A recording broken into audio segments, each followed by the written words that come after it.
As I have said, I don't think Joe Biden or Kamala Harris will run in 2024. I think Harris and Biden, Biden and Harris, will just not be in the picture for 2024. And just as a side note, there is actually precedent for when the president and vice president were not in the picture for an election. So, I mean, actually, not in the way I'm talking about, because President Woodrow Wilson and Vice President Thomas Marshall both ran in the 1920 Democratic primary, but both of them lost. So there is that ironic thing. So maybe that could happen to Biden and Harris, but unlikely.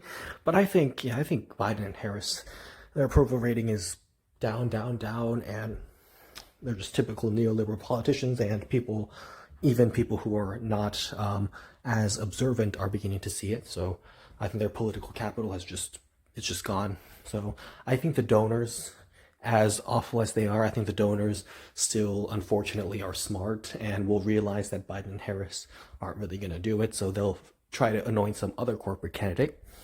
And of course, these days, the talk is that Hillary is interested, and of course she is interested, but will it be her? I don't know. And I don't really think Hillary Clinton can win another primary. I just don't. But maybe I'm wrong, which would also be terrible, because I hate being wrong, and also Hillary being the nominee would not bode well, because if she were in the general, she would lose, and if she did win somehow, then she would just govern exactly the same way as Joe Biden and Barack Obama. So, like, that would just still be bad. Anyway, so I think the donors might decide to anoint Hillary Clinton in 2024. And of course, you might say, oh, well, it'll be Hillary's third time running because she ran in 2008 and 2016. But you know, it was also Joe Biden's third time running for president when he got elected president. And it was also Ronald Reagan's third time running for president when he got elected president. Reagan, that was his third time. 68, 76, 80. 80 was the first time he won. So even though that was the third time running. So yeah, so maybe the donors will take Hillary again. Or I think they might go with a fresh face, someone who can do everything they want while maybe presenting a fresh face and pretending to be different. So two people that come to mind are Stacey Abrams and Gavin Newsom. And I think the donors will probably be want to choose Gavin Newsom at first, but they might go to Stacey Abrams. And we know they both have presidential aspirations. So yeah. And Gavin Newsom will do anything the donors want him to do, and he'll just give them everything and anything they want. Stacey Abrams has shown that sometimes she'll pretend to care about policies and actually be in favor of things, but I haven't really heard her say anything about universal health care. She also pandered so hard to be Joe Biden's running mate, and also many, many other areas. We could go on, and one important thing is how Stacey Abrams just completely abandoned any principles that she pretended to have, and just went over to Michael Bloomberg because she saw an opportunity in him, and obviously she ended up being wrong, but she will go for the opportunities.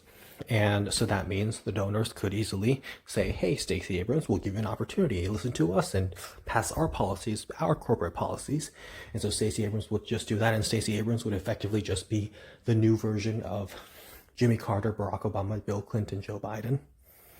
And I throw Jimmy Carter in there because, as I've said, Jimmy Carter is very neoliberal, and his actual policies are very different from the way they're being presented. He's not Bernie Sanders. Jimmy Carter is totally not Bernie Sanders. Jimmy Carter is really more similar to Bill Clinton, if we're being kind. And we can go through each of his individual policies, how Jimmy Carter totally sold out unions and betrayed them, and how the unions turned against him, and how his entire base turned against him, because on the policies, he was basically just acting like a Republican domestically. He said he would be like Harry Truman, but unlike Harry Truman, Jimmy Carter was against workers' rights, whereas Harry Truman was for workers' rights. And of course, on foreign policy, Jimmy Carter was massively hawkish and really escalatory. And yeah, we could go on and on. How Jimmy Carter refused to extradite the Shah, which led to the hostage crisis, because Jimmy Carter had just refused to give the Iranian people the Shah and give them an apology. So that was one of the causes. But that's a video for another time. We're focusing on who the donors will anoint in 2024, and they probably will not anoint Jimmy Carter, even though he could still run. But like, he'll be 100 because he was born in 1924, so he might not be around by that point. But who knows? But the point is, I think Stacey Abrams and Gavin Newsom will likely be two of the choices for the donors in 2024. So that means the progressives should go with, as I've said many times, progressives should go with John Fetterman, who is showing massive promise and probably going to do very well, as we can already see by the polling numbers. Or they could go with Keith Ellison, who is still very excellent and has had a very good history.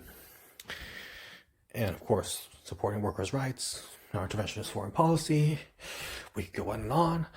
Gary Chambers is another excellent figure, and even though it will be hard to win in Louisiana, I'm sure he's going to try his best, and hopefully a miracle does happen and he does win and he does become the future. So progressives should go with John Fetterman or Keith Ellison or Gary Chambers or Charles Booker. And in terms of Bernie Sanders, as I've said, there is the issue with his strategy, and he doesn't know how to strategize, even though he's right on the policies and very honest and very good.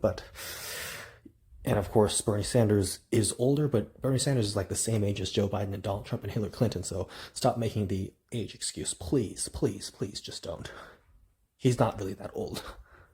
Bernie is not old. That's a myth. But anyway, I think the donors will go with Stacey Abrams or Gavin Newsom or Hillary Clinton or totally someone else. Who knows? Who knows who it will be? Who knows who it will be? With that, it is, as I've said, up to the progressives to nominate someone who is phenomenal and can defeat anyone the donors put up.